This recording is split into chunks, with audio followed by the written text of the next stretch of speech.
urgent, mes amis, on a appris il y a quelques minutes que Joseph Kabila, l'ancien président de la République démocratique du Congo, a été condamné à la peine capitale. Mes amis, il a été condamné par un tribunal militaire qui n'a pas laissé de place au doute. En effet, mes amis, la première étape, c'était de savoir qui pouvait être compétent pour condamner Joseph Kabila. Eh bien, le procès a été mené par qui? Par la haute cour militaire qui a donc prononcé la peine capitale. Mais pourquoi? Eh bien, l'ancien président Kabila est accusé évidemment de trahison et de complicité avec les rebelles du M23 qui ont pris une grande partie de l'Est du Congo, mes amis. Et en même temps, j'ai envie de vous dire, la décision du tribunal, elle est encore plus précise. Et sans transition, mes amis, le Congo, c'est un pays francophone. Et c'est un pays dont, en France, on n'entend pas assez parler. Moi, j'essaye de faire porter la voix de ce pays qui subit des choses horribles. Mes amis, le seul truc que vous pouvez faire pour me soutenir, c'est quoi? C'est cliquer sur le petit plus ici pour vous abonner et sur la flèche ici pour partager la vidéo. Joseph Kabila est coupable, mais de quoi? Et ben franchement, selon la haute cour militaire, on n'a que l'embarras du choix. On a évidemment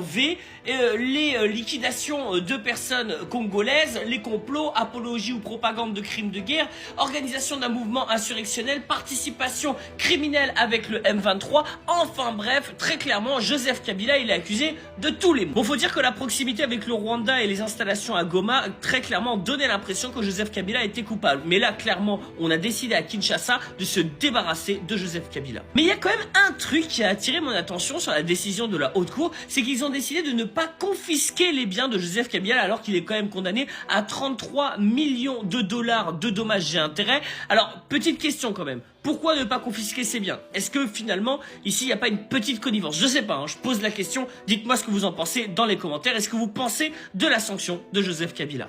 Bon courage à ceux qui vont survivre et vive l'Afrique libre et souveraine.